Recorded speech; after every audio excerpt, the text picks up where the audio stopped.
Chers collègues, l'invocation de la loi sur les mesures d'urgence éveille chez moi, comme je pense chez plusieurs de mes collègues québécois, des sentiments pénibles et douloureux parce qu'ils évoquent une période sombre de notre histoire commune. En octobre 1970, j'avais 19 ans. J'étais étudiante au Cégep et j'allais entreprendre à peine une année plus tard mes études universitaires. J'avais déjà un intérêt marqué envers les affaires publiques et la démocratie dans une société québécoise en pleine ébullition au terme de sa révolution tranquille qui mènera à de nombreuses réformes basées sur des valeurs d'égalité, de solidarité, de développement économique et d'ouverture sur le monde. De la crise d'octobre 1970, je me souviens de l'effroi qu'ont suscité les actes terroristes perpétrés si près de chez moi, l'enlèvement du diplomate britannique James Richard Cross, puis celui au dénouement tragique du vice-premier ministre et ministre du Travail et de la Main-d'œuvre, Pierre Laporte. Jamais je n'oublierai cet effroi. J'ai par la suite vu au premier plan les effets de l'application de la loi sur les mesures de guerre. J'ai assisté dans une société de droit, une société démocratique, à la suspension de l'habeas corpus et au mépris envers les droits de la personne. J'ai constaté avec consternation l'arrestation arbitraire et la détention abusive de syndicalistes, de journalistes, d'artistes, dont plusieurs poètes, et de simples citoyens, muselés dans leur liberté d'expression et dans leur droit d'association. Au total, quelques 500 personnes rapidement privées de leur liberté sur la base de simples présomptions, au mépris des principes de justice les plus élémentaires. J'ai été stupéfiée par la violence, l'intimidation et l'implacable dureté qui ont accompagné l'application de cette loi sur le territoire québécois. C'est donc dans ce contexte que j'ai réfléchi à l'invocation par le gouvernement de la loi sur les mesures d'urgence et que je prends la parole aujourd'hui, consciente de l'abrogation en 1988 de la loi sur les mesures de guerre et de son remplacement par la loi sur les mesures d'urgence. Consciente des leçons que le gouvernement et le Parlement du Canada ont tirées de ces tristes événements, consciente aussi que l'invocation de cette loi d'exception, une loi qui doit être activée en dernier recours, est une première dans notre histoire. The situation now is very... La situation actuelle est bien différente de celle d'octobre 1970. D'abord et avant tout, l'actuelle loi sur les mesures d'urgence adoptée en 1988 n'est pas aussi radicale que la précédente et comporte davantage de mesures de surveillance pour prévenir les abus graves. L'application de cette loi nécessite la consultation des provinces et des territoires, ce à quoi le gouvernement a procédé. Bien que des situations préoccupantes se soient produites dans d'autres provinces, relativement à ce qu'on appelle maintenant le convoi de la liberté, jusqu'à présent, seul le premier ministre Ford de l'Ontario a déclaré publiquement qu'il appuyait son usage afin de résoudre la situation touchant la ville d'Ottawa et la province de l'Ontario. Il ne serait toutefois pas acceptable que cette loi soit appliquée sur le territoire d'autres provinces, comme le Québec, sans consultation et consentement des gouvernements provinciaux et territoriaux. À cet égard, le premier ministre du Québec, François Legault, a été très clair. Il a affirmé que l'application de cette loi au Québec n'était pas nécessaire. Je le cite. Je pense que ce n'est pas nécessaire et on l'a vu en fin de semaine dernière à Québec, les corps de police et la Sûreté du Québec arrivent à garder le contrôle et deuxièmement, je pense que c'est le temps de rassembler les Québécois, pas de les diviser. End of quote. It would be unacceptable if in... Fin de la citation. Ce serait inacceptable que cette loi soit utilisée sur le territoire québécois en dépit de la volonté du premier ministre et de tous les membres de l'Assemblée nationale. De plus, et contrairement à la loi sur les mesures de guerre qui a été abrogée, la loi sur les mesures d'urgence nécessite un contrôle parlementaire. En effet, un comité d'examen parlementaire, composé de parlementaires des deux chambres du Parlement, examinera avec diligence les responsabilités découlant de cette déclaration d'urgence. Ce comité parlementaire mènera une enquête sur les circonstances qui ont donné lieu à la déclaration d'urgence et sur les mesures prises pour faire face à la crise. Il est de notre devoir, à titre de sénateur et parlementaire, de procéder à cet examen avec le plus grand sérieux et la plus grande diligence. De plus, la loi sur les mesures d'urgence se distingue de la loi précédente car elle est assujettie à la Charte canadienne des droits et libertés et à la Déclaration canadienne des droits. À ce titre, les droits fondamentaux ne peuvent être limités ou restreints, même en cas d'urgence nationale. Toute mesure prise dans le cadre de cette loi doit être limitée à ces considérations et proportionnelle au degré d'urgence. Et enfin, cette loi est soumise à un débat exhaustif et à l'approbation des deux chambres du Parlement, comme nous le faisons aujourd'hui et comme nous le démontrons. La première question que nous devons nous poser est de savoir si l'invocation de la loi était nécessaire pour mettre fin à l'occupation à Ottawa et au blocage un peu partout dans le pays. Bon, de toute évidence, la situation s'est envenimée et il fallait agir. Même en tenant compte de la récente intervention policière qui est connue du succès, l'atteinte aux droits fondamentaux des citoyens avait duré trop longtemps. Ces dernières semaines, nous avions cédé une partie de notre capitale à des manifestants. Si ces manifestants ont le droit de s'opposer aux décisions du gouvernement du Canada, ils n'ont pas le droit de prendre en otage une population, de bloquer des ponts et des routes et de menacer le bon fonctionnement d'un pays démocratique. Même les points d'accès stratégiques, tels que les autoroutes et les aéroports, ont été visés au mépris total de la loi et de la liberté des citoyens.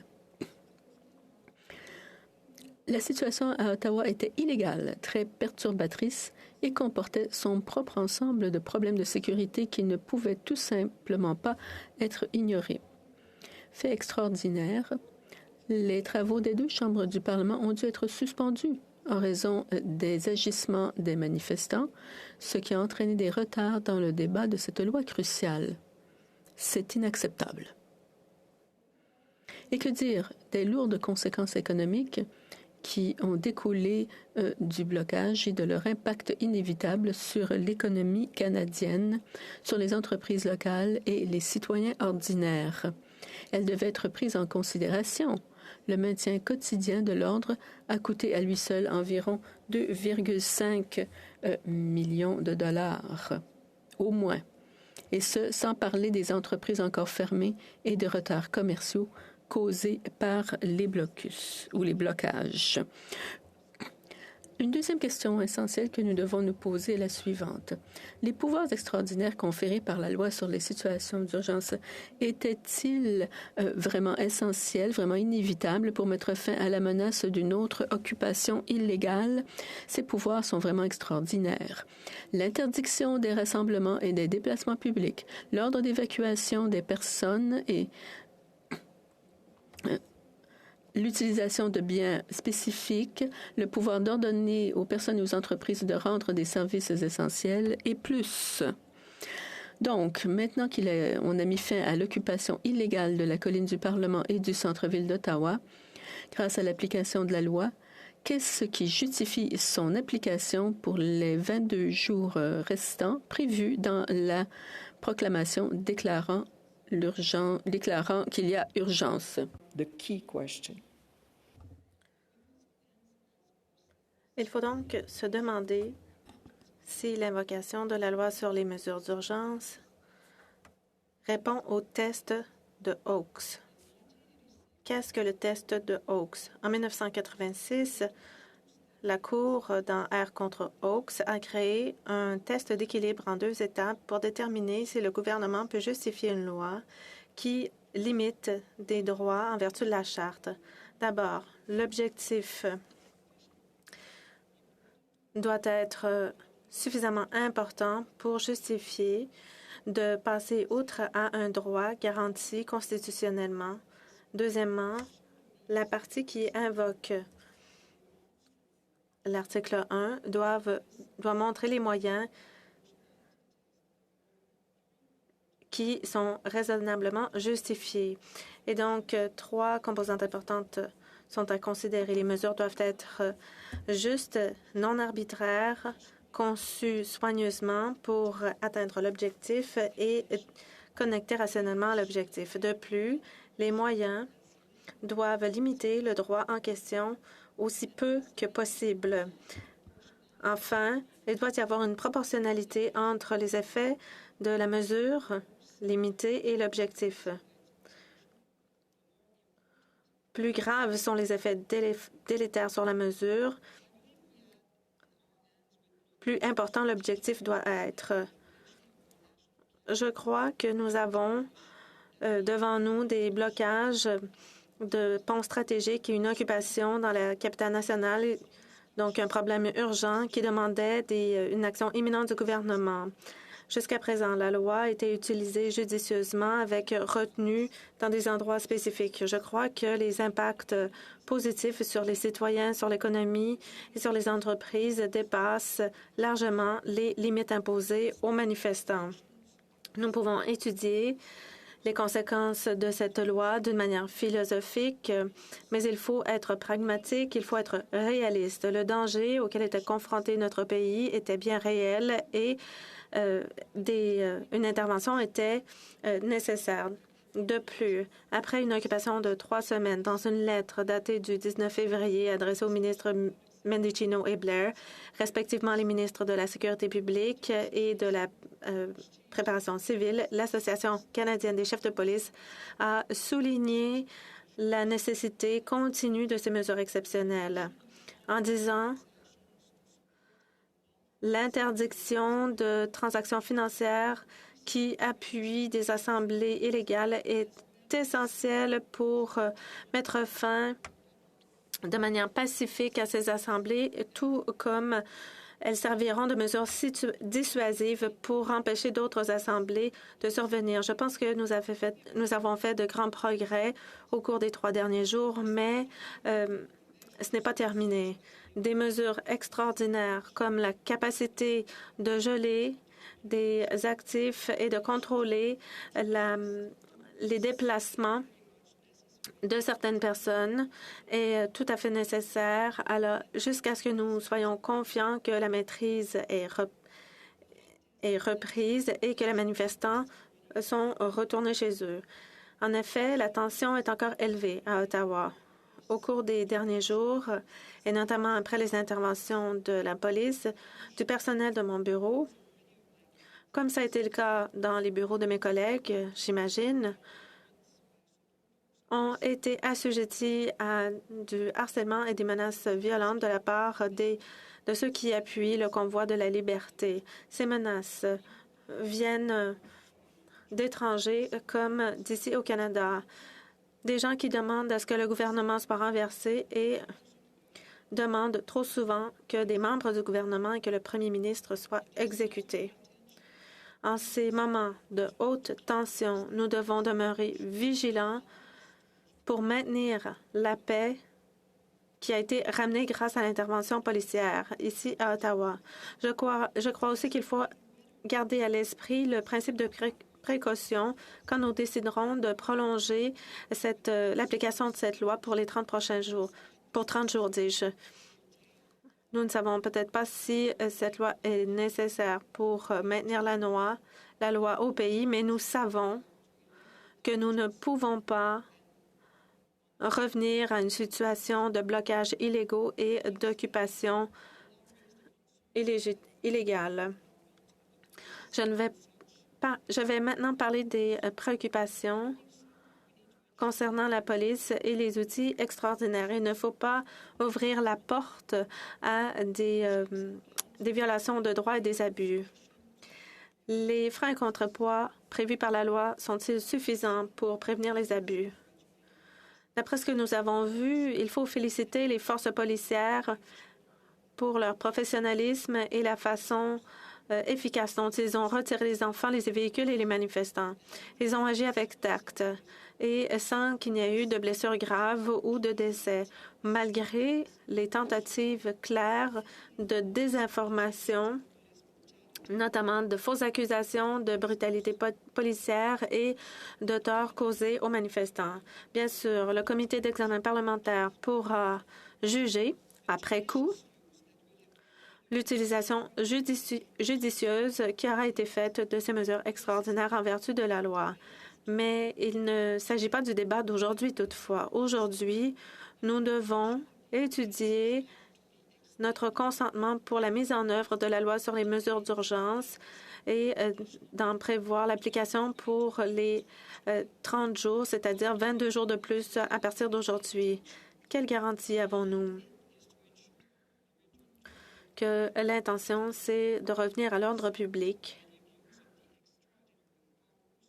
et que des pouvoirs extraordinaires ne seront pas usurpés? Bien que beaucoup de manifestants avaient des intentions valables, beaucoup de manifestants ont des préoccupations légitimes, mais il ne faut pas faire fi du mouvement extrémiste associé aux manifestations. Nous avons tous été choqués par les manifestations racistes que nous avons vues autour de la colline parlementaire, à quelques mètres seulement de nos institutions démocratiques. On ne peut pas le tolérer. Cette association ne se limite pas à ce que nous avons vu.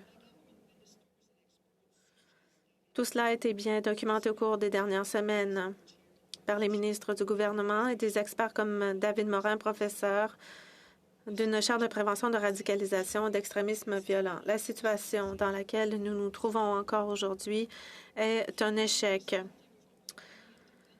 Un échec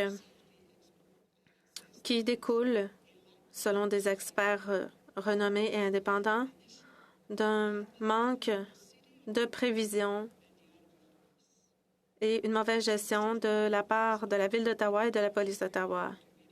Le comité parlementaire devra s'attarder à ces questions pour veiller à éviter une situation pareille.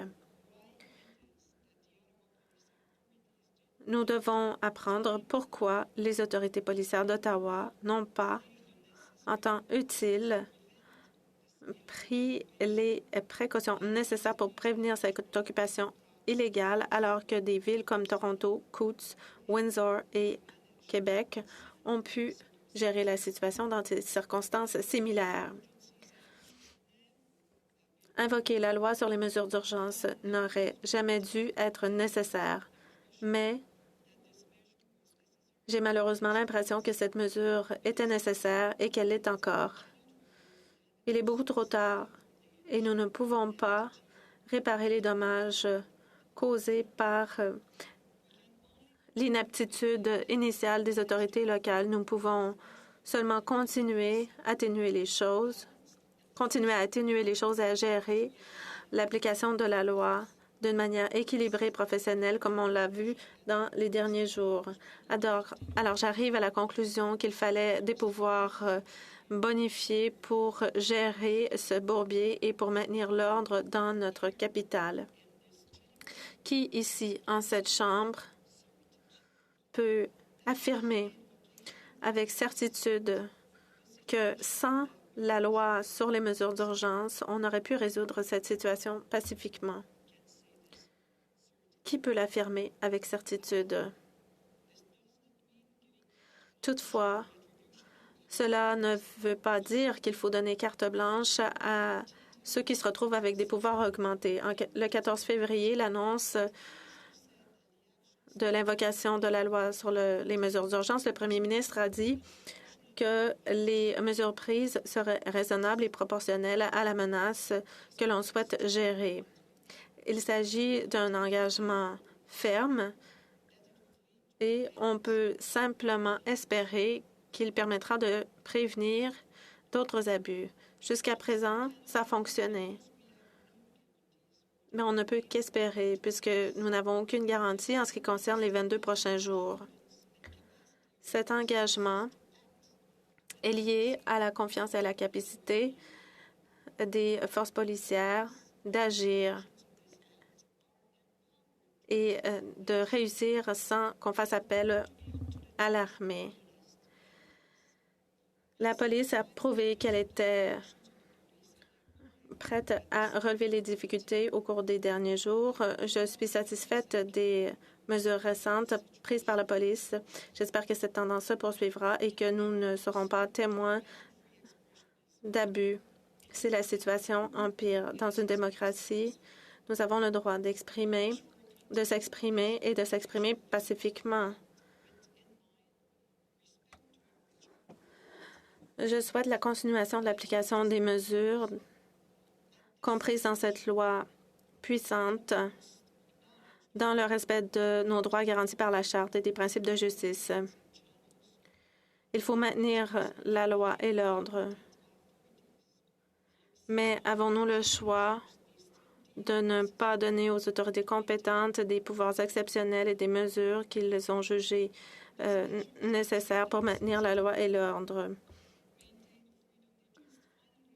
Est-ce que ces mesures permettront aux citoyens d'Ottawa de conserver leur liberté finalement retrouvée après des semaines d'occupation? Est-ce que les entreprises et leurs employés pourront retourner au travail?